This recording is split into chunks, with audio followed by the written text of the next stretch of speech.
Okay, तो इस वक्त हम लोग लाइव आ चुके हैं और जितने भी लोग इस वक्त मुझे देख रहे हैं, अभी सिर्फ एक चार लक्ष्मी सर भी देख रहे हैं। ये तो आप सभी लोग इस वक्त जो देख रहे हैं मुझे, मैं आरजे अनादि हूँ।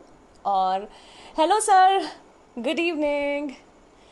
ओके, मैं सबको हेलो हाय नमस्ते वेलकम कर रही हूँ। और सिविल सर्विस क्लब में ये मेरा सौभाग्य है कि मैं इस वक्त यहाँ पर हूँ। और ये चाहूँगी कि आप सभी लोग यहाँ जुड़े रहें, बहुत सारे सवाल पूछें, उनका आंसर मुझे आए ये ज़रूरी नहीं है, लेकिन सवाल करना चाहिए हमें। हमारी लाइफ में जो चीज़ें आ रही हैं उसके बेसिस पे भी, या जहाँ कहीं पर भी है, सवाल करना चाहिए। ये अच्छी आदत होती है सवाल करना। और मैं अपने लैपटॉप जो है इससे भी कोशिश कर रही हूँ कि इसमें मुझे आपके सवाल दिख सके, तो ताकि मैं सारे सवाल यहाँ तो आ रहे हैं, वहाँ से भी देखूंगी तो और ज़्यादा अच्छा रहेगा।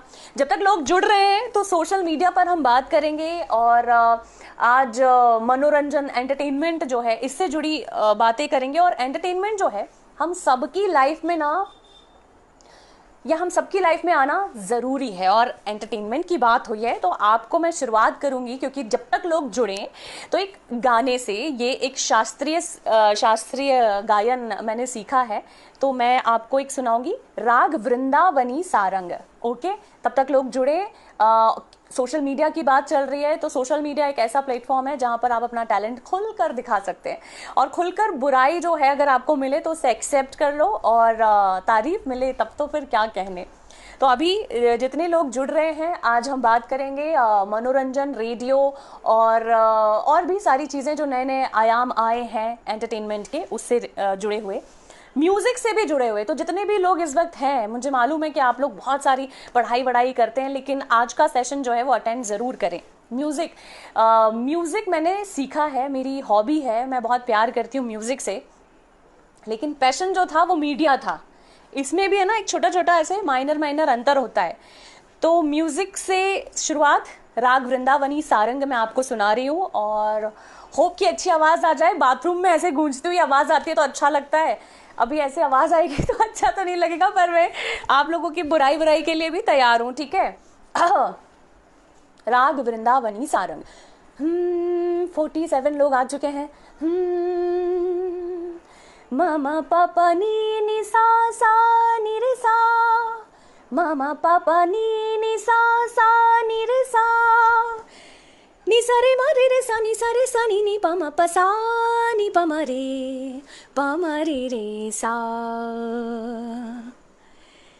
ना बोलो शाम हमी संग, ना बोलो शाम हमी संग, जान गई तुम रे ढंग। जितने भी लोग इस वक्त आ रहे हैं सभी का वेलकम। सिविल सर्विसेज क्लब जो है इसमें आप सभी का स्वागत है। और आज हम एंटरटेनमेंट की बात करेंगे, और ये हम सबके पास है, इसको हमें ढूंढने नहीं जाना होता है, हम सबके पास होता है। हम हमारे दोस्तों के साथ हा हा ही जोक्स क्रैक करते हैं, वही एंटरटेनमेंट है। तो जितने भी लोग वेव कर रहे हैं उनको भी मैं वेव कर रही हूँ कि यस, और स्वागत है। अब शुरुआत करते हैं, बहुत सारे लोग जुड़ चुके हैं। एंड में मैं आपको एक देश राग जो है इससे बाइंड अप करूंगी, ठीक है। देश, क्योंकि बाहर बारिश का मौसम है, और देश राग आपने सुना होगा। अगर आप दूरदर्शन देखो, ऐसे मत बोलना कि दूरदर्शन नहीं देखा। दूरदर्शन में मिले सुर मेरा तुम्हारा, बजे सरगम हर तरफ से देश राग, गूंजे सरगम, ऐसा। हाय, तो शुरुआत एंटरटेनमेंट की दुनिया जो कि अलग अलग है, अलग अलग चीज़ें हैं। आपको रेडियो पसंद है तो आप रेडियो की तरफ जाएंगे, अगर आपको म्यूज़िक पसंद है तो आप म्यूज़िक लगाकर मोबाइल में हेडफोन में सुन सकते हैं, टीवी है। और इसके अलावा आजकल आ चुका है इंटरनेट। तो शुरुआत में ये इससे कहना चाहूँगी कि हम सबकी लाइफ में ना, ये जो दिमाग है, ये दो तरह के दिमाग होते हैं। देखो, मेरे को जितना पता है मैं उतने तरह से बताऊंगी। अब लक्ष्मी सर जितना मैं इतनी इंटेलिजेंट नहीं हूँ, ना कि आपके जितने इतने इंटेलिजेंट हूँ। तो दो दिमाग होते हैं, एक दिमाग हमारा लॉजिकल होता है, दूसरा दिमाग जो होता है वो क्रिएटिव माइंड होता है, ठीक है। और अगर हमें ये दो चीज़ें मिली हैं तो हमें दोनों का इस्तेमाल बराबर करना चाहिए, ठीक है। कुछ लोग लॉजिक में जाते हैं, या कुछ लोग उनको इनका उनका एक फोकस बना होता है कि हमको स्कूल जाना है, पढ़ना है, फर्स्ट आना है और फिर नौकरी करना है, बच्चे करना है, लाइफ जैसे चल रही है, जैसे हमने हमारे पेरेंट्स की देखी और लोगों की देखी। एक होता है क्रिएटिव माइंड, जो कि जिसका ये रहता है कि उसको नई चीज़ें एक्सप्लोर करना होता है और उसको जिसमें मज़ा आता है ना वो उसमें जाता है, वो क्रिएटिव माइंड होता है, तो वो लोग उधर चले जाते हैं। लेकिन उसमें उसके लिए थोड़ा सा दम चाहिए, क्योंकि हम लोग यही सोचते हैं कि जो हमने देखा हमारे पेरेंट्स वगैरह में जो देखा वैसी सिचुएशन में हम चलते आ रहे हैं। और यहाँ पर कल भी सर से बात हो रही थी और मुझे भी ऐसा लगता है कि हमारी एजुकेशन सिस्टम जो है ना उससे रिलेटेड अगर मैं कहूँ तो यहाँ पे जो आर्ट है, जो हमारा इंटरेस्ट है, जिसमें हमको मज़ा आता है ना, उसके नंबर सबसे ज़्यादा कम दे देते हैं यार। मतलब साइंस, मैथ्स, अगर बच्चा इसमें अच्छा है तो भाई साहब अच्छा है, ठीक है। लेकिन अगर कोई खिलाड़ी अच्छा है उसी क्लास में और अगर कोई अच्छा सिंगर है, अच्छा डांसर है, तो उसके नंबर ना हमेशा कम होते हैं। मतलब 30-40 नंबर वाला होता है, पास हो गए तो हो गए वाला सीन होता है। तो मुझे ऐसा लगता है कि यहीं से गलत हो जाता है एजुकेशन सिस्टम हमारा, कि आपने साइंस और मैथ्स को इतना ऊपर कर दिया कि हर इंसान उसमें अगर अच्छा है तो ही उसकी लाइफ सक्सेसफुल मानी जाती है। ऐसा कुछ टाइम पहले तो था, लेकिन अभी चीज़ें सुधर रही हैं। अभी हम लोग भी थोड़े से बदल रहे हैं, हमारे पेरेंट्स भी बदल रहे हैं। और ये कैसे बदलाव आया है? ये आया है सोशल मीडिया से, ये बदलाव आया है हमारी टीवी से, हमारे रेडियो से, ये जो अलग अलग तरह की चीज़ें आई हैं, मीडिया आया है, तो इससे हम शायद थोड़ा सा बदल रहे हैं। फिल्मों से बदले हैं बहुत सारे लोग, और मुझे ऐसा लगता है एक फिल्म जो तारे ज़मीं पर जो फिल्म आई थी उसके बाद से बहुत ज़्यादा चीज़ें चेंज हो गई कि भाई बच्चा जो है पढ़ाई में अकेला मतलब होशियार है तो इसका मतलब नहीं कि वो सक्सेसफुल है, और भी चीज़ें होती हैं। तो मैं यही कहना चाहूँगी कि आप लोग पढ़ाई तो कर ही रहे हैं, लेकिन आपके साथ साथ एक दूसरा आपका जो क्रिएटिव माइंड है ना उसको मरने मत दीजिए। मतलब उसको ज़िंदा रखिए, और आपकी जो हॉबी है ना उसको आप करते रहिए। क्योंकि कई बार होता है, हम सबकी लाइफ में होता है कि हम कुछ चीज़ों में हमें सक्सेस मिलती है, कभी हमें सक्सेस नहीं मिलती है। और अगर सक्सेस नहीं मिलती है उस वक्त क्या चीज़ काम आती है? दोस्त आते हैं, मम्मी पापा आते हैं, रोना भी आ जाता है, सब चीज़ें। लेकिन हम खुद से कैसे हील होते हैं? वो हमारा क्रिएटिव माइंड ही है जो हमें हील करता है। हमें जो चीज़ अच्छी लगती है जब हम वहाँ चले जाते हैं ना, तो हम हमारे साथ जो बुरा हुआ है या हम सक्सेस हमें नहीं मिली ना, तो वो हमें हील करता है। तो मैं बातों से थोड़ी सी भटक रही हूँ, और अगर भटकूँ तो लक्ष्मी सर आप मुझे ना वापस से यहाँ टाइप कर दीजिए कि देखो ये चीज़ें हैं। सब लोग हाय हेलो, यार हाय मत करो, कुछ सवाल भी पूछ सकते हो। और वैसे भी मैं जब भी लाइव आती हूँ ना तो मैंने ये डिसाइड किया हुआ है कि मैं हाय नहीं करूँगी। हाय हाय क्या करना है यार, हाय नहीं करना मेरे को।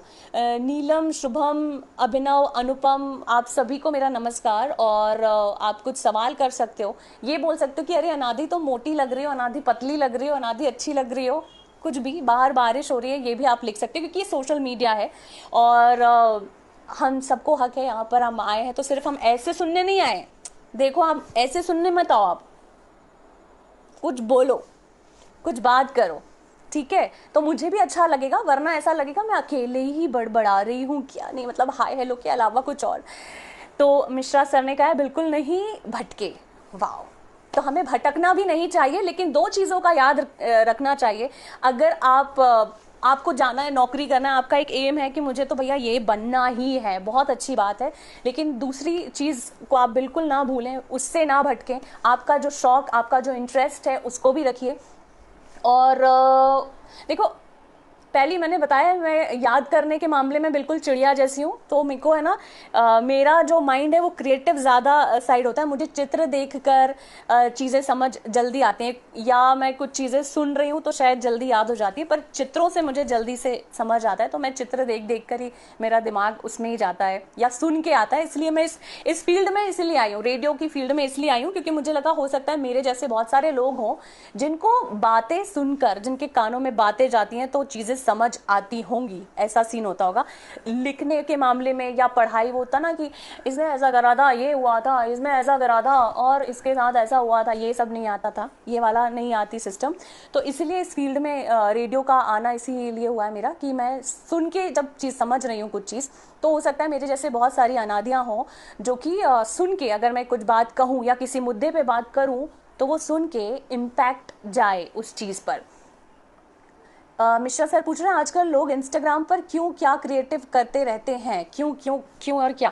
इंस्टाग्राम आजकल फेसबुक से भी ज़्यादा बड़ा हो चुका है और लोग इंस्टाग्राम पर ज़्यादा फ्री रहते हैं।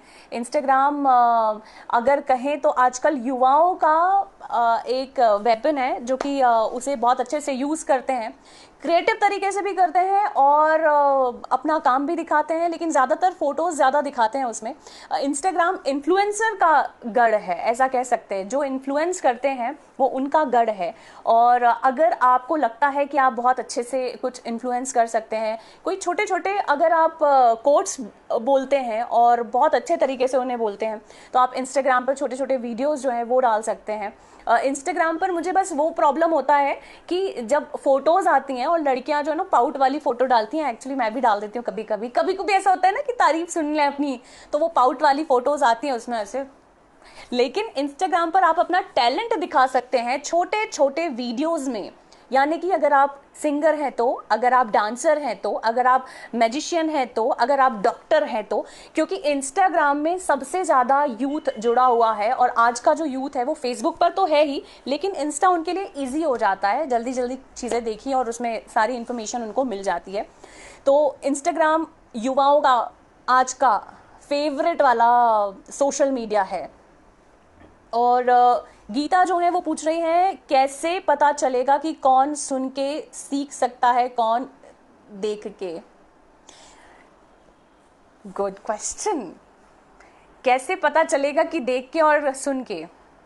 देखो, मुझे तो मेरी बात बचपन से ही पता चल गई थी, क्योंकि रेडियो हमारी मम्मी बहुत सुनती थी, तो हम सुन सुन के, तो हमें रेडियो पर जब चीज़ आती थी ना, जड़ी बूटियाँ आ गई या फिर कोई कन्वर्सेशन चल रहा है, तब हमको पूरी बात पता चल जाती थी। या प्रेमचंद्र की कोई कहानियाँ सुना रहे हैं तो बहुत ईजीली चीज़ें पता चल जाती थी। या दूरदर्शन में कुछ ऐसे ऐड आते थे जिनको देखकर हम सीख जाते थे। आपको याद होगा दूरदर्शन में एक रेलवे क्रॉसिंग वाला एक ऐड आता था, है ना। तो वो चीज़ मैंने पढ़ी तो मुझे नहीं आई, लेकिन जब मैंने देखी कि वो क्रॉस हो रहा है बंदा और वो उसका एक्सीडेंट हो जाता है, वो मेरे माइंड में इतने अच्छे से, पहले दाएं बाएं देखो फिर आगे बढ़ो, वो मेरे माइंड में इतने अच्छे से बैठा वो बचपन की चीज़ कि अभी भी अगर मैं गाड़ी चलाती हूँ या रेलवे के क्रॉसिंग वाले उसमें आती हूँ, तो मुझे लगता है कि पहले दाएं बाएं देखो फिर आगे बढ़ो। तो ऐसा ये मेरे को खुद से पता चला कि हाँ ये। और मुझे लगता है जितने भी लोग इस वक्त देख रहे हैं, तो वो भी बच्चों को महसूस करें कि उन लोगों को सुन के चीज़ें आ रही हैं, चित्र देख के आ रही हैं, या फिर आप कुछ लोग बुक बहुत अच्छे से पढ़ते हैं और उन्हें पूरी चीज़ें याद हो जाती हैं, उसको मैं एक्स्ट्रा माइंड कहूँगी। लेकिन इस चीज़ का ख्याल रखें कि नहीं, ख्याल मत रखिए। बहुत सारे सवाल आ रहे हैं, इसलिए हम सवालों की तरफ जाते हैं। ये मेरे उसमें अंधेरा क्यों हो गया। Instagram photo sharing social media it's revolution और मेजर डाई प्लेटफॉर्म। बिल्कुल बिल्कुल। शायरी के लिए सही है क्या। हाँ हाँ, शायरी के लिए भी इंस्टाग्राम बहुत सही है। आप छोटी छोटी शायरियाँ पहले स्टार्ट करें, क्योंकि सोशल मीडिया पर अगर आप आ रहे हैं तो बहुत लंबी चीज़ें मत करो, कभी भी कोई लंबी चीज़ मत भेजिए, क्योंकि लंबा लिखा हुआ चीज़ या लंबे वीडियो हम सलमान, शाहरुख खान या किसी और इंसान के तो हम देख सकते हैं, हमारे फेवरेट जो भी हीरो या हीरोइन उनके देख सकते हैं।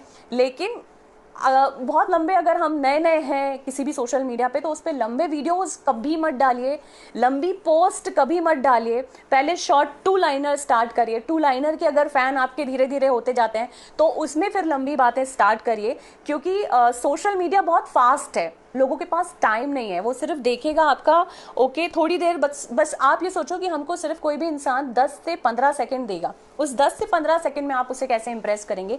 तो कोशिश करिए कि पहले अगर आप सोशल मीडिया में आना चाह रहे हैं या कुछ करना चाह रहे हैं, कुछ नया करना चाह रहे हैं, आपकी पढ़ाई से हटकर करना चाह रहे हैं, तो इसमें आप शॉर्ट वीडियोज़ डालें। ज़्यादा लंबी चीज़ें किसी को पसंद नहीं आती हैं, और हम शाहरुख सलमान खान के वीडियोज़ भी ज़्यादा लंबे नहीं देख सकेंगे। तो इसलिए गीता जी, और क्या क्या क्या क्या बहुत सारे सवाल जो हैं ऊपर नीचे चले गए हैं। आरजे जैसे कहानियाँ सुनाने की कोशिश करता हूँ इंस्टा पर। हाँ वो भी, लेकिन छोटे करिए सौरभ जी।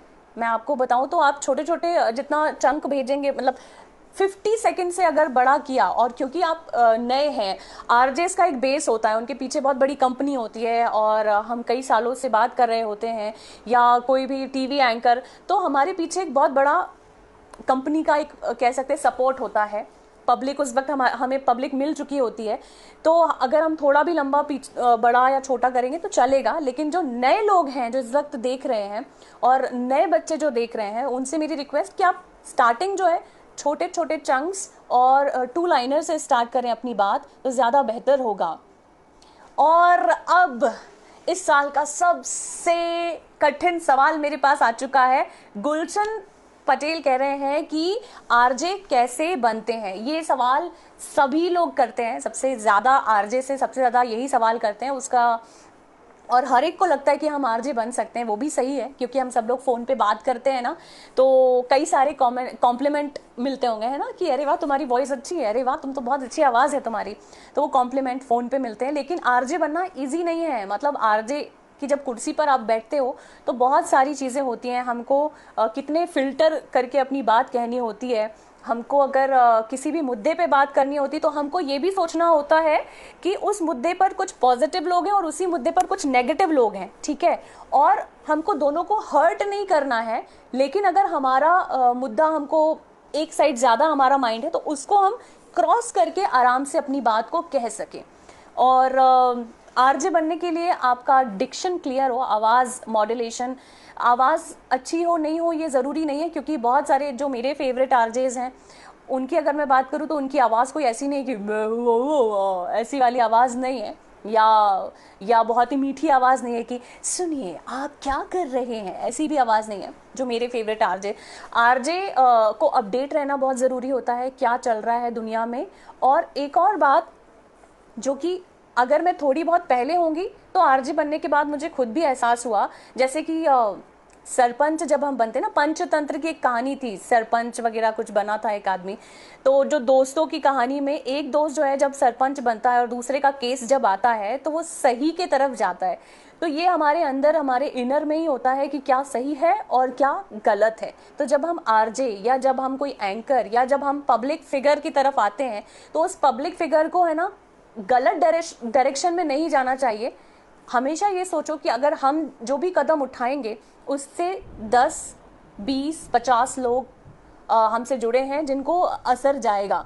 आरजे के बारे में बताएं, नए लोग कैसे शुरुआत करें। आरजे के अलावा भी आप बहुत सारी बातें कर सकते हैं, मनोरंजन में करियर और डिजिटल, आजकल डिजिटल वर्ल्ड है तो डिजिटल के लिए भी आप पूछ सकते हैं। प्रेजेंस ऑफ माइंड बहुत ज़रूरी है, बिल्कुल गीता जी। और मिलिंद पूछ रहे हैं मेरी उम्र 30 साल की है, क्या मैं आरजे की फील्ड में जा सकता हूँ, उम्र का कोई इशू तो नहीं। मिलिंद जी, मैं ये कहना चाहूँगी कि अभी रेडियो जो है वो टोटली चेंज हो गया है, मतलब डिजिटल भी उसमें अटैच हो गया है। और ज़्यादातर मैंने देखा है कि यहाँ पर फीमेल को ज़्यादा प्रेफर किया जाता है, क्योंकि बहुत सारी चीज़ें होती हैं, फीमेल फॉलोइंग मुझे लगता है सोशल मीडिया पर ज़्यादा हो जाती है, तो इसलिए भी। तो ऐसा नहीं कि आप आरजे नहीं बन सकते, बट मैं कहना चाहूँगी अगर आप का मन है ना सोशल मीडिया या आरजे या मीडिया लाइन में आने का, तो अब ज़रूरी नहीं है कि आप रेडियो में ही आओ या फिर आप टीवी में ही एंकर बनो। भाई हमारे पास सबसे बड़ा हथियार जो है ना वो ये है, यानी कि मोबाइल फ़ोन। इसमें इंटरनेट है, सभी के है, तो इसके लिए कोई भी ज़रूरी नहीं, आपको कोई कोर्स करने की ज़रूरत नहीं है सोशल मीडिया में कि भैया फेसबुक कैसे चलाते हैं तो हमको पढ़ाई कर रहे हैं कि फेसबुक चलाने के लिए ये करना ये कुछ भी मतलब हमको कोई कोर्स, हमको कोई एग्ज़ाम नहीं देना है सोशल मीडिया के लिए, हम सबको आता है। एक छोटा बच्चा भी चला सकता है, मेरी मम्मी भी चला सकती है, जो कि नहीं चलाती है, खैर आपकी मम्मी भी चला सकती है, पापा भी चला सकते हैं। सोशल मीडिया आने के लिए कोई कोर्स करने की ज़रूरत नहीं है, तो आपके पास में आप खुद आरजे बन सकते हो सोशल मीडिया पे, फेसबुक पर, इंस्टाग्राम पर कई लोग ऐसे हैं जिनका जो आरजे बने हैं और वो गाना भी सुनाते हैं। तो आप मिलिन, मैं यही कहना चाहूँगी कि आप रेडियो में नहीं आकर बेहतर है कि आप सोशल मीडिया में स्टार्ट करें। और लोगों को जुड़ने में टाइम लगता है, पर अगर आप रेगुलर कोई चीज़ करते हो ना तो इंसान उस पर विश्वास करने लगता है कि नहीं यार ये सिंसियर है। मिश्रा सर पूछ रहे हैं आयुष्मान खुराना के सफल एक्टर बनने में उनके वीजे करियर का क्या रोल रहा होगा। आयुष्मान खुराना जो है, जितना मैंने सुना है, क्योंकि हम लोग रेडियो इंडस्ट्री के हैं तो पूछते रहते हैं कि अच्छा आयुष्मान खुराना, और बिग एफएम में आयुष्मान खुराना जो है उन्होंने पहले आरजेइंग की थी चंडीगढ़ से, तो उसके बाद उसके बाद आयुष्मान खुराना बॉम्बे आ गए, और बॉम्बे के बाद उन्होंने रोडीज़ रियलिटी शो जो है वो किया, और फिर उसके बाद बीजें की। तो जितना मैंने उनके बारे में, उनके सफ़र के बारे में जाना है, तो यही पता चला कि आयुष्मान खुराना बहुत ज़्यादा हार्ड वर्कर हैं। मतलब वो बंदा जब रेडियो जॉकी करता था, बॉम्बे में था, तो वो ना अब 12 बजे आते थे, रात को 12 बजे अपना शो वगैरह सारी चीज़ें करता था और फिर चला जाता था, क्योंकि दिन में उसको रियलिटी शो या कुछ दूसरी चीज़ें या फिल्मों के लिए ट्राई करना होता था, गाने गाता है। तो वो है ना 12 बजे, रात को 12 से सुबह 4 बजे तक करता था, शायद 2 घंटे वो ऑफिस में ही सो जाता था, और उसके बाद वो वापस से स्ट्रगल करने के लिए बाहर निकल जाता था बॉम्बे में। तो अगर कोई भी इंसान सफल है ना, तो उसके लिए मुझे ऐसा लगता है जो एक की है सक्सेस की जो है वो मेहनत ही है। आपकी किस्मत होती है, बट किस्मत से ज़्यादा मुझे लगता है मेहनत होती है, क्योंकि मेहनत से अगर आप पहुँचेंगे ना तो आपको एक एक सीढ़ी पता होगी कि क्या चीज़ें हैं, और किस्मत से अगर पहुँचेंगे ना तो डायरेक्ट आप ऊपर तो पहुँच जाओगे, बट वो सीढ़ी, जो बीच की जो सीढ़ियाँ हैं ना, कि कहाँ पर पान की पीक पड़ी, कहाँ पर एक अच्छी साफ़ सुथरी सीढ़ी मिली, वो सब चीज़ें आपको नहीं पता चलेंगी। और जब आप मेहनत से ऊपर पहुंचते हो तो आपको उसकी कद्र भी रहेगी, और आपको ये भी पता रहेगा कि इस मेहनत से मैं पहुंचा हूं। तो छोटी छोटी चीज़ें जो कि आयुष्मान खुराना में हम देखते हैं, अभी गुलाबों सिताबों में उन्होंने अमिताभ बच्चन के बारे में जो बात लिखी है, वो कितना बंदा जो है वो कितना डाउन टू अर्थ होके लिखा है उसने, और हिंदी में लिखा है उसने। नहीं तो आजकल के टाइम के जो हीरो हीरोइन है उनको हिंदी फिल्म इंडस्ट्री में काम करते हैं, लेकिन वो लिखेंगे पोस्ट इंग्लिश में, लेकिन आयुष्मान खुराना ने वो हिंदी में पोस्ट लिखी है। तो आयुष्मान खुराना अपने आप में सफल आरजे थे, अपने आप में सफल वीजे थे, क्योंकि रेडियो जॉकी थे। तो रेडियो जब आरजे रहता है तो आरजे को बहुत सारी चीज़ें डू एंड डोंट्स पता चल जाती, फिल्टर्स पता चल जाते हैं, कैसे लिसनर हमारा खुश रहेगा। हम ऐसे लोगों से बात करते हैं जो हमें देख नहीं रहे हैं, मतलब हमें रेडियो में कहते हैं कि हम ब्लाइंड लोगों को अपनी बात पहुंचा रहे हैं, जो सिर्फ, और वो ब्लाइंड लोगों को हम पिक्चर बना के भेजते हैं अपनी। तो वहाँ से ही उनका जब आरजे करियर स्टार्ट हुआ, फिर वीजे में आए, तो उनको और अच्छे से पता चल गया होगा कि हाँ यहाँ तो दर्शक देख रहे हैं। तो उनकी मेहनत बहुत थी, जब वो वीजे भी करते थे तो वो बहुत ज़्यादा मेहनत करके फिर नेक्स्ट डे स्ट्रगल के लिए निकल जाते थे। टिकटॉक पर एक सवाल आया है, ईशू टिकटॉक पर वीडियो बनाना ठीक है या इंस्टाग्राम पर मैम? मैं तो दोनों में ही करती हूँ। टिकटॉक, काफ़ी सारे लोग कहते हैं कि टिकटॉक अब बंद कर दो, अब यूज़ मत करो, लेकिन मैं तो दोनों पे ही इंस्टा और टिकटॉक दोनों पे आती हूँ। और टिकटॉक इसलिए अच्छा है क्योंकि आपको वो 30 सेकंड में ना एंटरटेन कर देता है, मतलब खुशी दे देता है वो, या कुछ चीज़ सिखा के चला जाता है। वो 15 सेकंड में अच्छा सा कुछ कोटेशन बोल देता है। तो टिकटॉक पे बनाकर आप इंस्टाग्राम पर अपलोड कर सकते हैं, ये भी कर सकते हो आप। और मैं ये कहूँगी कि टिकटॉक या इंस्टाग्राम पर जो भी आप वीडियो बनाओ ना, वो कंटेंट ओरिजिनल रखो। ओरिजिनल मतलब उस पर लिपसिंग मत करो। टिकटॉक पे जो आता है वो लिपसिंग होता है ना, वो ओरिजिनल कंटेंट नहीं है, वो तो किसी ने बना दिया। लेकिन अगर आप खुद का ओरिजिनल कुछ बनाएंगे, जैसे बाहर बारिश हो रही है और बारिश पर ही आपने 2 लाइन गाना, अगर आप गाना गाते अच्छा, तो वो करके टिकटॉक पे अपलोड कर दिया, तो जो टिकटॉक वाले जो लोग हैं ना, वो ओरिजिनल कंटेंट ही उठाते हैं ज़्यादातर। और फिर जब बंदा हिट हो जाता है तब तो फिर कोई चीज़ है ही नहीं। जब एक बार आपको लोग जानने लगते हैं तब तो फिर आपकी आपकी बुरी चीज़ भी अच्छी लगने लगती है। मतलब ये हमारे इंडिया कह लो या हमारे वर्ल्ड की बात कह लो, कि आपने जो पहले बहुत अच्छा काम कर लिया हो, उसको कोई ने नहीं देखा, लेकिन एक चीज़ अगर आपकी हिट हो गई है तो फिर आपके सारे बुरी चीज़ अच्छी चीज़ सबको एकदम से लोग हिट करने लगते हैं। बट टिकटॉक पे ओरिजिनल कंटेंट जो है उसका ज़्यादा बोलबाला है। एप्लीकेशन सॉफ्टवेयर बताइए जिससे हम अपनी स्टोरी या शायरी कोई इंटेलिजेंस देख सकें। ओके, ये है निकी गुप्ता। निकी बहुत सारी अलग अलग ऐप हैं और इसमें आप पैसे भी कमा सकते हैं। जैसे कि पॉकेट एफएम है, जिसको आप फेसबुक पर देख सकते हो अभी, पॉकेट एफएम। और एक है कुकू एफएम। तो Kuku FM and Pocket FM जो है, इसमें ये एक ऑडियो बुक होता है जिसको आपको रिकॉर्ड करना होता है। कुछ ऐसे ऑडियो बुक्स होती हैं जिनके पास माइक होना ज़रूरी होता है, तो छोटे छोटे माइक्स आते हैं, इससे भी अच्छी आवाज़ आ जाती है। ठीक है, या फिर आप अपने मोबाइल से भी रिकॉर्ड कर सकते हैं। उसमें वो पूछते हैं कि आप पोएम्स अपनी सुनाएंगे, आपको मोटिवेशनल स्टोरी सुनाना है, आपको चाणक्य की स्टोरी सुनाना है, आपको ज्योतिष से रिलेटेड चीज़ें करनी है, और वो पूरी तरह से हिंदी है, मतलब इंग्लिश, हिंदी, मराठी, बंगाली सारी चीज़ें हैं। लेकिन सबसे अच्छी बात कि अगर आप हिंदी प्रेमी हैं और हिंदी भाषी हैं तो आप Kuku FM and Pocket FM जो है इसमें ज़रूर जा सकते हैं। थोड़ा ट्रायल रखते हैं, वो 3 महीने का ट्रायल रहता है कि आप रेगुलर भेज रहे हैं कि नहीं, स्टोरी चीज़ें कर रहे हैं कि नहीं। उसके बाद वो आपको पैसे देना स्टार्ट कर देते हैं, जैसे कि एक स्टोरी के आपको हो सकता है 500 रुपये मिले। इस तरह से लोग 15-15 हज़ार या 20-20 हज़ार भी उसमें कमाते हैं। तो ये 2 FM, 2 ऑडियो बुक टाइप के, जैसे अगर आप देखें उस पर प्ले स्टोर में, तो प्ले स्टोर में आपको मिल जाएगा और आपको बहुत अच्छे से समझ भी आ जाएगा। डायरेक्शन करें क्या आप में अनादि, आप मेरा डायरेक्शन करें प्लीज़, मतलब ये नहीं समझी। चित्रांश, आरजे करियर में एंट्री कैसे करें, अभी तक ऐसा करने का मौका मिला नहीं।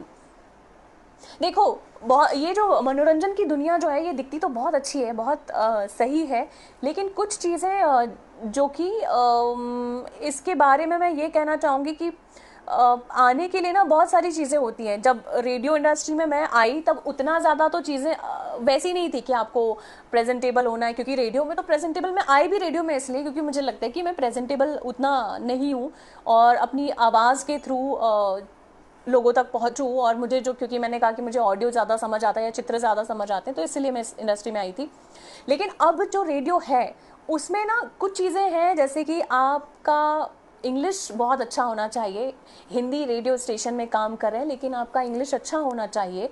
और दूसरा, आपको प्रेजेंटेबल होना चाहिए कि मतलब आप रेडियो पर कुछ भी बोलें, लेकिन आप जब बाहर निकले ना तो पब्लिक या डिजिटल की दुनिया जो है, फेसबुक और इंस्टाग्राम, इस पर आपके 50,000, 1 लाख ऐसे फॉलोअर्स आना होना चाहिए। और ये थोड़ा सा रेडियो कह सकते कि थोड़ा सा इसमें बदलाव आया है। और क्योंकि अब रेडियो हर जगह है, हर जगह दिख रहा है, तो इसका एक रीज़न ये है। तो अगर रेडियो में करियर बनाना है तो एंट्री थोड़ी सी मुश्किल अभी के टाइम पर हो चुकी है। और ज़्यादातर या तो ये भी होता है कि कई बार जैसे रियलिटी शोज़ में हम सिंगर्स ढूंढते हैं, वैसे ही आरजेस भी ढूंढते हैं कि आरजे हंट कर रहे हैं, और उस तरह से होता है। अभिजीत कह रहे हैं कि आपके जापानी एनिमे के बारे में क्या विचार हैं, अगर नहीं देखी तो। ये तो हमने नहीं देखी है। आरजे सिटी को रिप्रेजेंट करते हैं, सिर्फ एक काम नहीं है आप। यस, थैंक यू अंकित। कुछ और सवाल। आशीष, किसी भी फील्ड में जाने के लिए कम्युनिकेशन स्किल का कितना महत्व है, और स्टेज या भीड़ में बोलने से डर लगता है, इसे कैसे ख़त्म करें? ये तो बहुत अच्छा सवाल है गुप्ता जी आपका। और किसी भी फील्ड में जाने के लिए कम्युनिकेशन स्किल्स का होना, अब मुझे ऐसा लगता है कि कंपनीज में या कॉरपोरेट में कम्युनिकेशन में इंग्लिश का होना बहुत ज़्यादा ज़रूरी है। लेकिन जब से सोशल मीडिया यानी कि फेसबुक, इंस्टाग्राम, टिकटॉक, इस पे अगर आप देखें तो इसमें लोग बुंदेलखंडी में भी अपना न्यूज़ चैनल, लोग उनका न्यूज़ चैनल पसंद कर रहे हैं, और ब्रज भाषा में भी न्यूज़ चैनल बने हुए हैं। अगर हम बोलें तो मराठी में भी लोग अपनी बात कह रहे हैं, बंगाली में लोग गाना गा रहे हैं और वो भी हिट हो रहा है। तो अब कम्युनिकेशन जो है उसका दायरा कॉरपोरेट वाले सेक्टर्स जो हैं वहाँ पर है, और एंटरटेनमेंट में भी अगर मैं बोलूँ तो जो कंपनियाँ चल रही हैं वहाँ पर है कम्युनिकेशन अच्छा होना चाहिए। लेकिन सोशल मीडिया का प्लस पॉइंट ये है कि आज आम इंसान जो है ना, मैं और आप, हम लोग भी कुछ, जो भी हमारे पास टैलेंट है, जो भी हमारी लैंग्वेज है, वहाँ पर कोई अप्रूवल नहीं चाहिए रहता है कि यार तुम ऐसी बात नहीं कर सकते हो, मतलब आप अपनी लैंग्वेज, लोकल लैंग्वेज में बात नहीं कर सकते हो। वहाँ पर कोई अप्रूवल की ज़रूरत नहीं है, आप खुलकर अपनी बात कह सकते हो। कुछ बातें लेकिन ज़रूर कहूँगी, क्योंकि ये सोशल मीडिया में बहुत सारे लोग देखते हैं, बच्चे भी देखते हैं, बुजुर्ग भी देखते हैं, तो हमें फ़िल्टर लगा के बात ज़रूर करना चाहिए। फ़िल्टर मतलब जो सुनने में अभद्र ना हो, अभद्र भाषा ना हो, गाली ना हो, इन चीज़ों का हमें ख्याल रखना चाहिए, तो ज़्यादा बेहतर रहेगा, ताकि हम ज़्यादा से ज़्यादा बच्चों तक, बुज़ुर्गों तक पहुंच सकते हैं। और सेकंड था स्टेज या भीड़ में बोलने से डर लगता है, तो इसे कैसे खत्म करें। मेरे को तो अभी भी डर लगता है स्टेज पे, और जब मैं स्टेज पे जाती हूँ तो मुझे अभी भी डर लगता है, और भीड़ में भी डर लगता है। तो उसका ख़त्म करने का एक तरीका जो मैंने पर्सनल सीखा है, एक मेरी पहचान की एक डॉक्टर दीदी थी, और मैंने कहा कि मुझे बड़ा डर लग रहा है, मैं स्टेज पे जब फर्स्ट टाइम जाने वाली थी, तो उन्होंने एक बहुत अच्छा मुझे एक क्या बोलते हैं उसको, एक छोटी सी सीख दी थी। उन्होंने कहा अच्छा तुम्हें कौन को देखकर, किसके बारे में सोचकर चेहरे पर स्माइल आ जाती है, क्योंकि हम जब स्टेज पे जाते हैं नर्वस हो जाते हैं, हाथ पैर कपने लगते हैं, है ना, दिल की धड़कनें बढ़ने लगती हैं। तो किसको देखकर, तो मैंने कहा गोली को। गोली हमारा डॉग है। डॉग बोलना अच्छा नहीं लगता यार, अभी अपना दोस्त हो चुका है वो। तो गोली जो है ना, गोली वो मतलब कुत्तों का याद करके मुझे अच्छा लगता है, या बच्चों का याद करके अच्छा लगता है। और सच में तो ऐसे आप आपकी लाइफ में भी जो भी आप जिनको बहुत पसंद करते हो, आपकी गर्लफ्रेंड हो सकती है, आपकी माँ हो सकती है, आपकी अगर आप एनिमल लवर हैं तो आपके घर में अगर आप लकी अगर गाय है तो उसको याद करके, राधा गाय, श्यामा गाय। तो जब आप स्टेज पर जाए ना, तो आप ये सोचो कि सामने तो कोई नहीं है, और सिर्फ उसका ध्यान करो, जैसे गोली का ध्यान। मैं सोच रही हूँ कि गोली बैठा है सामने, मतलब गोली लाइक मेरे लिए तो भगवान है। तो मेरे फेस पर ना वो नर्वसनेस नहीं आएगी, क्योंकि जब हमारी दिल की धड़कनें बढ़ने लगती ना, हमारा नर्वस वो होता है, तो हमारा दिमाग काम करना बंद कर देता है। अब दिमाग को खुश करना पड़ता है ना, तो खुश करने के लिए हम क्या करेंगे, हम जिस चीज़ से खुश होते हैं हम उससे याद कर ले। गोली को याद कर लिया, तो अभी मैं गोली को ही याद कर रही हूँ ना, तो मेरे दिल में है ना ऐसे पिघल रहा है दिल एकदम से। ये मेरा तरीका है। एंड सेकंड तरीका एक और है, क्योंकि कभी कभी गोली वाला फैक्टर अगर काम नहीं करे, कि हम जिसको प्यार कर रहे हैं और वो भी याद नहीं आ रहा है, दिमाग बहुत पैक्ड हो गया है, तो सेकंड तरीका ये है कि ये सोचो कि हमें मौका मिला स्टेज पे आने का और इन सबको सुनाने का। तो ये जो सारे लोग हैं ना, ये भी हमारे जैसे ही हैं। इनको भी अगर हम स्टेज पे खड़ा करेंगे ना, वो सब डरेंगे, वो भी हाथ पैर ऐसे ऐसे कपेंगे। हमको हिम्मत से खड़ा रहना है, और मौका मिला है कि हम यहाँ पर आए। ये दो फैक्टर जो मेरे लिए काम करते हैं। हो सकता है आपका कुछ नया तरीका निकाल के आए, लेकिन गोली वाला फैक्टर, या आप जिसको प्यार करते हैं ना बहुत ज़्यादा यहाँ से, उसके बारे में ज़रूर स्टेज पर सोचोगे, तो आपका फेस स्माइल, आपके फेस पे स्माइल आएगा, दिल खुश हो जाएगा। क्योंकि दो ही चीज़ कंट्रोल होती है, एक तो दिल, और ये दिल और दिमाग है ना। दिमाग को ठीक करने के लिए हमको यहाँ से थोड़ा सा उस पर भेजना पड़ेगा कि देख मेरा वाला तो ये, मैं तो इसको प्यार करता हूँ, इसको प्यार करता। तो दिमाग सोचेगा यार ये तो मतलब ये तो साला नर्वस ही नहीं हो रहा है। तो ये एक फैक्टर है गुप्ता जी, अगर आपको ये लगे तो कोशिश ज़रूर करिए। अरुण पूछ रहे हैं वेब सीरीज़ जो है प्रोडक्शन कैसे स्टार्ट करें और minimum amount. Okay, web series जो है उसका थोड़ा सा अगर आपको बहुत अच्छे तरीके से शुरुआत करना है, जैसे हम अमेज़ॉन में देखते हैं, नेटफ्लिक्स में देखते हैं, Z5 में देखते हैं, उनका तो बहुत, क्योंकि वो बड़े बड़े लोग, उनके पास बहुत बजट होता है, पैसा वैसा होता है, सॉरी, उनके पास बहुत पैसा वैसा होता है, तो वो अच्छा करता है। लेकिन अगर हम लोग स्टार्ट करें या आप स्टार्ट करें वेब सीरीज़, तो कोई भी चीज़ अगर सोशल मीडिया में ला रहे हो ना, तो उसका कंटेंट हमेशा अच्छा रखो। जैसे एग्जांपल के तौर पर मैं बोलूँ कि मुझे लौकी पसंद नहीं है और गिलकी खाना भी पसंद नहीं है, ठीक है, ये हो गई हमारी लौकी गिलकी वेब सीरीज़, या हमारा जो हमारा टैलेंट हम सोशल मीडिया में लाना चाह रहे हैं वो। लेकिन अगर मेरी मम्मी ने भरवा गिलकी बना दी, उसमें मसाला डाल दिया मज़ेदार, या जो लौकी है उसमें कोफ्ते उफ्ते बना के और उसको पता नहीं क्या क्या पीस पास के और अच्छे से मसालेदार लौकी प्रेजेंट करी, या भरवा गिलकी प्रेजेंट करी, तो वही गिलकी जो मुझे गिलकी पसंद नहीं थी वो अच्छी लगने लगेगी। तो भरवा गिलकी कौन हुई, कंटेंट। तो कंटेंट आपको अच्छा ढूंढना होगा। ये जो अभी इस वक्त सिनेरियो चल रहा है, इसमें ऐसा कंटेंट कौन सा है जिससे कि युवा भी जुड़ेगा, जिससे कि मेरे पापा भी जुड़ेंगे, जिससे कि मेरी गर्लफ्रेंड भी जुड़ जाएगी, और गर्लफ्रेंड के पापा भी देखेंगे तो थोड़ा सा उनको भी लगेगा क्या। तो वो कंटेंट लाओ जो कि सबसे कनेक्ट कर जाए, वो उस तरह का कंटेंट। और ऐसे हीरो वाला कंटेंट मत लाओ। देखो वही कंटेंट हमें जोड़ेगा जो कि नेचुरल हमारी जिंदगियों में भी चल रहा है, तो ही हम उससे जुड़ेंगे। तो कंटेंट मजबूत होगा, तो अगर वेब सीरीज़ के लिए बजट कम भी होगा ना आपका, तो शायद लोगों तक वो पहुंचेगी कि लोग बोलेंगे यार इसकी स्टोरी लाइन बहुत अच्छी है। मतलब थोड़ा सा चीज़ें इतनी अच्छी नहीं थी, लेकिन एग्जाम्पल के तौर पे रामायण अगर आपने देखी होगी, अरुण गोविल जी की जो रामायण अभी आई है, उसका कंटेंट बहुत अच्छा था, उसका एक एक डायलॉग बहुत कमाल का था, महाभारत की एक एक डायलॉग बहुत अच्छे थे, मतलब हर डायलॉग में सीख मिल रही थी हमें।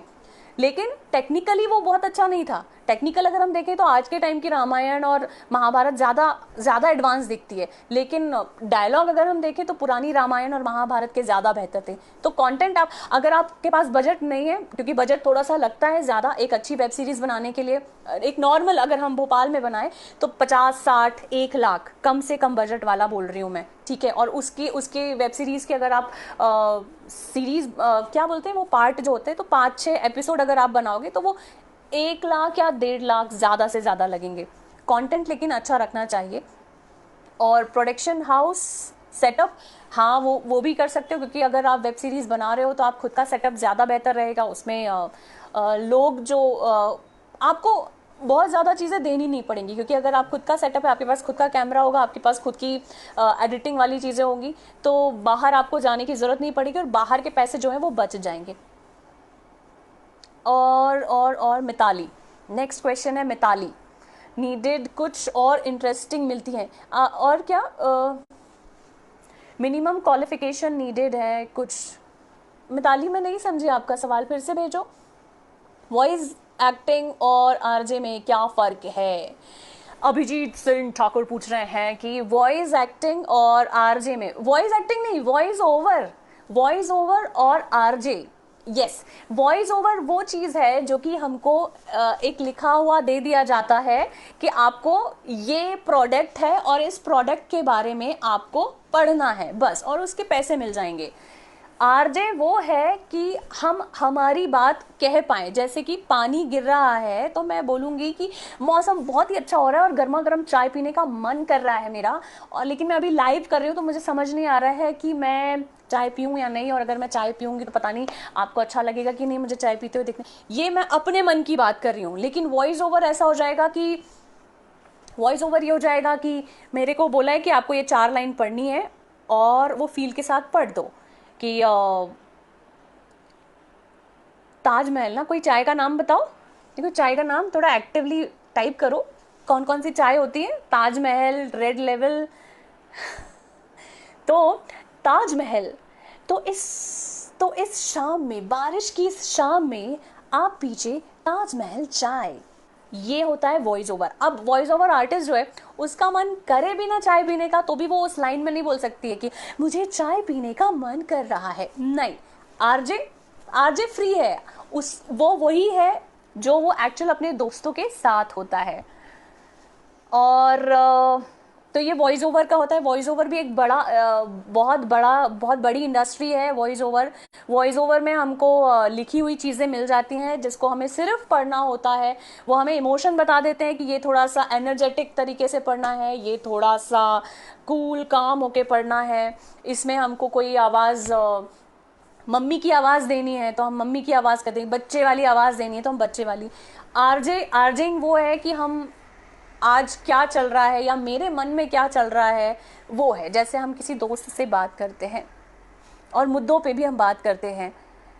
मुझे गाने का शौक़ है, सोहन कह रहे हैं, और मेरे पढ़ाई में इन गानों का बहुत महत्व है, शौक़ है और मेरे पढ़ाई में इन गानों का बहुत महत्व है। इसके साथ मैं अपनी पढ़ाई में 6-8 घंटे तक कर लेता हूँ। मैं अपनी आवाज़ में अपना खुद का एक गाना रिकॉर्ड करना चाहता हूँ भोपाल में। अरे अरे अरे चीज़ चली गई, स्टूडियो है भोपाल में, ऐसा स्टूडियो, अरे स्टूडियो है जहाँ इस तरह की गतिविधि होती है। अच्छा सोहन, बहुत अच्छी बात है, तुम गाने का शौक़ रख रहे हो और पढ़ाई के साथ साथ गाना भी गा रहे हो।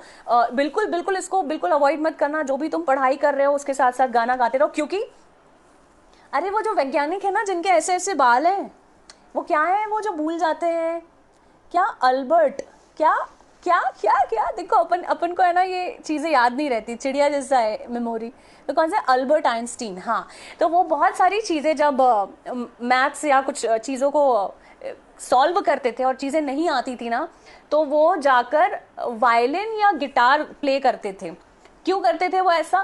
क्योंकि उनका एक माइंड, लॉजिक वाला जो माइंड था, वो तो बहुत तेज चलता था, लेकिन वो बैलेंस करते थे क्रिएटिव माइंड से। तो जब वो बैलेंस करते थे क्रिएटिव माइंड से, वो जब बैलेंस, उनका वायलिन बजाते बजाते उनको थोड़ा अच्छा लगता था, शांति लगती थी, फिर वो जाकर वो वापस से जब कोई मैथ्स का सवाल या जो भी उनका जो होते थे वो जब सॉल्व करते थे तो वो तुरंत हो जाता था, क्योंकि दोनों ही चीज़ें ज़रूरी हैं। तो मैं यही कहना चाहूँगी कि गाने को मत छोड़ना, पढ़ाई के साथ साथ वो भी करते रहना। और दूसरे लोग भी, अगर आप कुकिंग में अच्छे हो तो कुकिंग करिए, आप बातों में अच्छे तो बातें करिए, बातें करना भी आर्ट है एक। तो बहुत सारे स्टूडियो हैं भोपाल में, सोहन, और उन स्टूडियो में जाकर आप अपनी वॉइस रिकॉर्ड भी कर सकते हो। लेकिन एक ही स्टूडियो में मत जाना, अलग अलग 6-7 स्टूडियो जाना, बार्गेनिंग करना, और उसके बाद ही अप्रूव करना अपना जो भी चीज़ें हैं, देख लेना कि किस तरह से है उनका, क्योंकि बहुत सारे स्टूडियोज़ हैं। अच्छा, बहुत सारे लोगों ने बाग बकरी चाय और वो दी है। मैम, कोई क्वालिफिकेशन होता है रेडियो इंडस्ट्री में आने के लिए? नहीं यार, कोई क्वालिफिकेशन नहीं होता है। मैंने तो खैर पत्रकारिता की थी, जिसमें रेडियो भी था, टीवी भी थी और प्रिंट मीडिया भी था।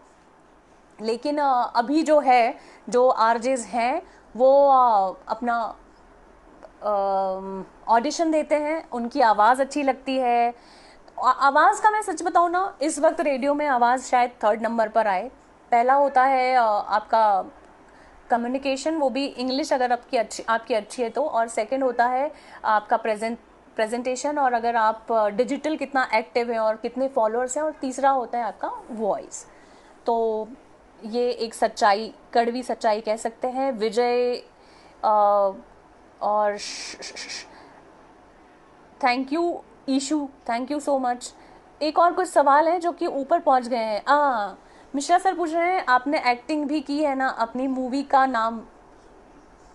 हाँ, अच्छा, हाँ हाँ, शॉर्ट मूवी मैंने सुदीप के साथ शॉर्ट मूवी की है, और उसका नाम है I2। और इसमें आप देखोगे मुझे, तो मुझे बहुत मज़ा आया, क्योंकि अक्सर कई लोग ना टाइप कर देते हैं चीज़ों को। हाँ, टाइप मत करना अपने आप को, आप अपनी लाइफ में भी कभी टाइप मत होना कि हम तो सिर्फ पढ़ाई करें। सिविल सर्विसेज की पढ़ाई बहुत अच्छी बात है। आपको एक बात बताती हूँ, मेरी मम्मी मुझसे ना 10-15 दिन पहले, और इससे 2 महीने पहले भी बोल रही थी कि मुन्नम, मेरे घर का नाम मुन्नम है, तो बोलती कि मुन्नम, मैं पढ़ाई में अच्छी नहीं थी, बिल्कुल भी अच्छी नहीं हूँ, मतलब बोलूँ कि नहीं, सप्लीमेंट्री ले लेके आगे बढ़ी हूँ, मतलब ऐसे धक्के खा खा के। तो क्योंकि लिखना पड़ता था ना, लिखना और याद करना कौन कौन नहीं कर पा रहे हैं, हम याद ही नहीं कर पा रहे, तो इस चक्कर में तो मम्मी ने मुझे कहा कि तुम ना सिविल सर्विसेज की जो कोचिंग है वो ले लो, इससे तुम्हें बहुत सारी चीज़ें पता चल जाएंगी। क्योंकि स्कूल टाइम में तो मुझे एग्ज़ाम देने पड़ते, एग्ज़ाम का डर, और फिर नंबर 1 आने का, नंबर 1 तो कभी नहीं आई, लेकिन वैसे ही कि एक एग्ज़ाम का डर होता ही है ना, कि अभी पढ़ाई कर रहे हैं तो क्या कितना सब। तो मुझे तो पढ़ना ही है, मतलब मैं सोच रही हूँ कि कोचिंग ज्वाइन करूँ। बात, अरे भटक गई, मेरी गाड़ी कच्चे में चली गई। क्या, क्यों बता रही थी मैं ये सब चीज़? हाँ, टाइप्ड के लिए, टाइप करने के लिए, तो टाइप्ड मत करना अपने आप को। तो मैंने सुदीप के साथ I2 एक शॉर्ट मूवी की है, और उसने बहुत सारे अवार्ड्स भी लिए हैं उस मूवी ने। उसका कॉन्सेप्ट ये है कि हम लोग बात करते हैं मीटू की, लेकिन उसमें एक आदमी है जो कि जब वो मीटू के बारे में लिखता है, वो पत्रकार रहता है, मीटू के बारे में लिखता है ना, तो उसके मन में 2-3 बार ऐसी गलत भावनाएं आती हैं। वो उसकी मेड जो काम करने वाली है उसको लेकर कुछ सोचता है, नीचे एक गाजर नहीं, घास काटने वाली जो है उसको देखता है, तो उसके मन में कुछ गलत भावनाएं आती हैं। तो वो ऐसा फील करता है कि अरे कुछ चीज़ें, गलत विचार आते हैं, पर बाद में उसे ये फील आता है कि अरे यार, ये तो मैं मीटू के बारे में क्या लिखूं, मैं तो खुद ही सोच रहा हूँ इस तरह की गलत चीज़ें। तो वो I2 उससे चीज़ है, ताकि हम सब लोग, रियल फिल्म है और ये एक सच्चाई को बयां करती है कि अगर ऐसे लोग हो जाएं तो बहुत अच्छी बात है। और शॉर्ट मूवीज़ भी कर सकते हैं, वेब सीरीज़। मुझे लगता है कि अगर ज़्यादा बजट नहीं है तो आप कोई अच्छा कॉन्सेप्ट या अच्छा कंटेंट करके शॉर्ट मूवीज़ भी आप लोग बना सकते हैं। आप अपनी लाइफ के बारे में भी बता सकते हैं, आसपास के बारे में बता सकते हैं। अनादि जी, शुभम श्रीवास्तव पूछ रहे हैं, Vividh Bharati Akashvani private radio channel के आरजे को सुनने के बाद बहुत अंतर लगता है, ऐसा क्यों?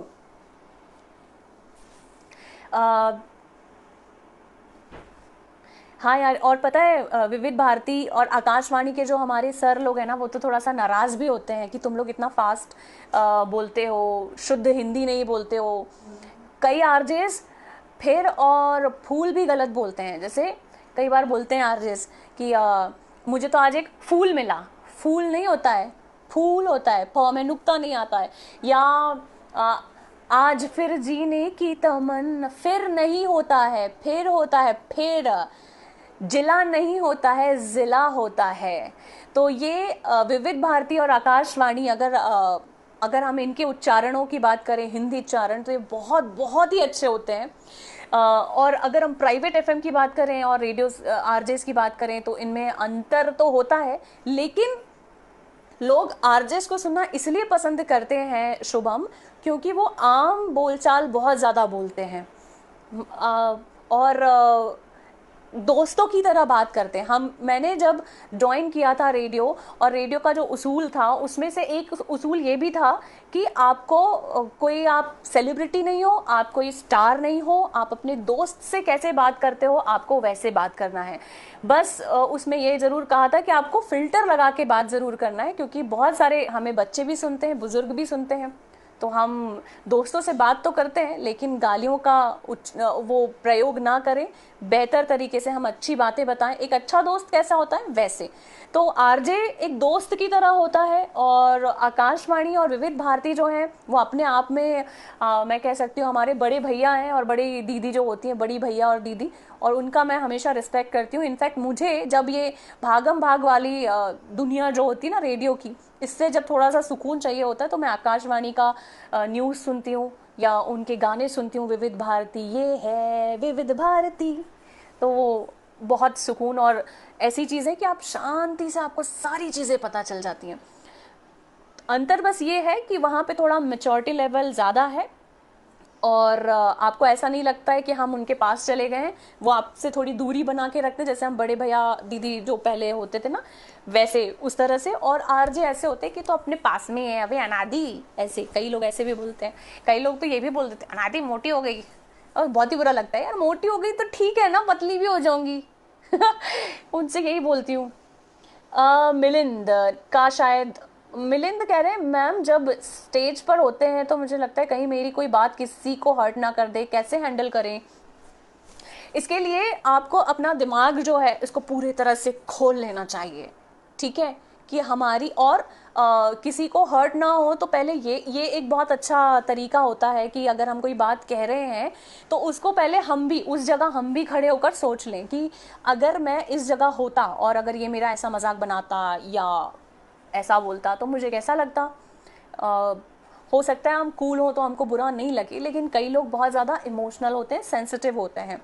तो उस तरह से कि अगर कोई बात हम स्टेज पे कह रहे होते हैं तो हमें कोई एक इंसान नहीं सुन रहा होता है, हमें बहुत सारे लोग सुन रहे होते हैं। और एक और बात हमें आरजेइंग में भी सिखाई है, और ये बात जब मैं कॉलेज में थी पत्रकारिता में, तब भी हमें सिखाई थी कि आप एंकर बने हो या स्टेज एंकर हो, होस्ट कर रहे हो कोई प्रोग्राम, या आरजेइंग कर रहे हो, या जब आप 50 लोगों को कुछ बात बता रहे हो ना, तो उस बात का ख्याल रखना कि आप किसी एक इंसान को या एक सोच को नहीं बता रहे हो, वहां पर 50 अलग अलग प्रकार की सोच बैठी हुई हैं। एग्जाम्पल के तौर पर अगर मैं कुछ बात बोल रही हूँ तो वहां पर कुछ लोग मोदी के फैन होंगे, कुछ लोग सलमान के होंगे, कुछ शाहरुख खान के होंगे, कुछ लोग हमारे सीएम सर जो हैं उनके होंगे। तो उस हिसाब से हमको अपनी बात को रखना चाहिए। जैसे कि एग्जाम्पल अगर मैं बोलूँ तो अभी भी बहुत सारे लोग होंगे जो अलग अलग लोगों के फ़ैन हो सकते हैं। तो मैं ये इस तरह से बोलूँगी कि अगर कोविड की हम बात करें तो कोविड में बहुत अच्छे से हमारी गवर्नमेंट जो है वो काम कर रही है, हमें उसे फॉलो करना चाहिए। इनफैक्ट सलमान खान भी फॉलो कर रहा है। और जैसे कि अगर हम बात करें यहाँ हमारे एमपी की, तो मास्क पहनने के ऊपर हमारी जो गवर्नमेंट है वो काफ़ी काम कर रही है, तो उसका हमें ख्याल रखना चाहिए।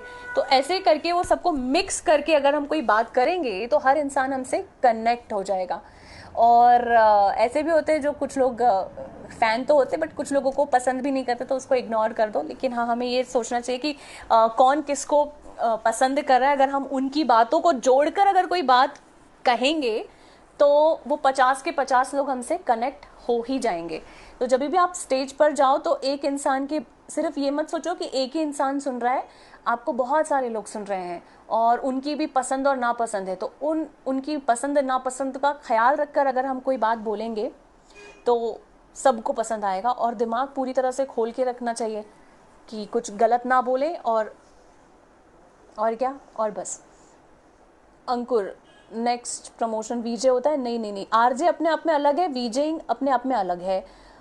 इसके अलावा और आरजे बनने की प्रोसेस मैंने पहले बता दी, तो जैसे ही ये वीडियो एंड होगा तो आपको वो प्रोसेस पता चल जाएगी। प्रोसेस नॉर्मल वैसे ही होती है कि ऑडिशंस होते हैं और फिर उसमें देखते हैं वॉइस, देखते हैं प्रेजेंस ऑफ माइंड, देखते हैं आपका प्रेजेंटेशन, देखते हैं। बहुत बहुत धन्यवाद, मज़ा आया। अच्छा, मैंने सर का ये वाला अभी देखा। अब आप इस लाइव सेशन का समापन कर सकती हैं। सर बोल रहे हैं अरे हाँ यार 7 बज गए, 1 घंटे हो गए, मेरे तो बहुत बात करने का मन कर रहा है, बहुत सारी बातें छूट गई हैं ऐसा लग रहा है। लेकिन तो चलिए मैम, कौन कौन से करा हमारी कम्युनिकेशन स्किल को प्रभावित कर सकते हैं और कौन से। अब एक काम करते हैं, जो भी सवाल अगर आपके हैं तो आप मैसेज मुझे कर सकते हो नादी के नाम, आरजे नादी के नाम, इसी में कर दीजिए तो मैं आपको आंसर कर दूंगी। और अब इस सेशन का समापन करते हैं। बहुत बहुत धन्यवाद। और जैसा कि मैंने कहा था देर रात से समापन करूंगी, लेकिन अब बहुत टाइम हो गया है तो इसको यहीं पर हम एंड करते हैं। Thank you so much, thank you Mishra sir. और मुझे हमेशा अच्छा लगता है जब आप मुझे बोलते हैं कि यार ऐसा कुछ सेशन करना है। और जब भी आप मुझे बोलते तो मेरे को वही फीलिंग होती है जब कभी स्टेज पर जा, हर टाइम मेरे को हमेशा जब भी स्टेज पर जाती हूँ मैं नर्वस हो ही जाती हूँ। तो वही फीलिंग आती है मुझे जब आप मुझे इस तरह से बुलाते या बोलते हैं ना, तब। क्योंकि आपका दर्जा मेरे लिए बहुत ऊपर है और बहुत सारी चीज़ें मैं आपसे भी सीखती हूँ जब आप अपनी पोस्ट पे लिखते हैं। बस यही कहना चाहूँगी। थैंक यू सो मच सभी का, थैंक यू, धन्यवाद। और कुछ सवाल हो तो आप मुझे ज़रूर मैसेज कर सकते हैं। इसी के साथ ये सभा समाप्त हुई।